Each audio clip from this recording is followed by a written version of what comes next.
Kapatid, kamusta na po ang budget nyo sa panahon ng krisis? Nagbago na ba ang ugali mo pagdating sa paggagastos tungkol sa pera? Yan ang pag-usapan natin. Hi there, this is Shinkitan, your pambansang world coach. Alam mo, sa kasalukuyan po ngayon, nagiging mas maingat na po ang paggastos ng mga Pilipino. Ika nga, mas matalino na. Ayon sa pag-aaral, halos kalahati ng consumer ang mas pinipili na po yung tinatawag na budget brands. Hindi na kailangan po sa kanilang brand kasi nga, mas tinitignan nila yung presyo kaysa yung other words brand. Higit sa 70% ng mga Pilipino ay may sideline or tinatawag na extra kita at habang 44% na po ay inaasahan na mahihirapan po magbayad ng kanilang mga gastusin dahil nga sa pagtaas ng presyo. Kaya anong tamang diskarte po natin para ika nga maibsan to? Una, prioritize po muna natin ang needs. Unahin mo muna ang pagkain, bills, utilities. Huwag muna yung mga luho para hindi naman tayo lumuha at the end of the billing statement. Pangalawa, huwag tayong papasok muna sa utang.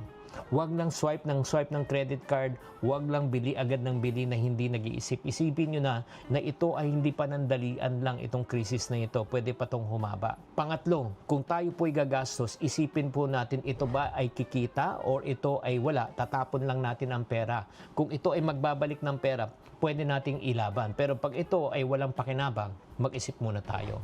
Number 4, pwede naman tayong mag-enjoy pero dapat tipid mode. Gumastos pa rin pero yun, iwasan muna natin yung pag-travel ng malayo.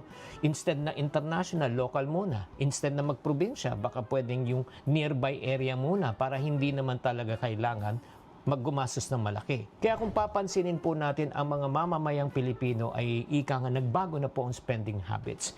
Mas maingat, mas strategic at mas aware. At ito ang pinakamagandang balita. Kasi nga sa panahon ng krisis, natututo na tayo maghigpit ng sinturon.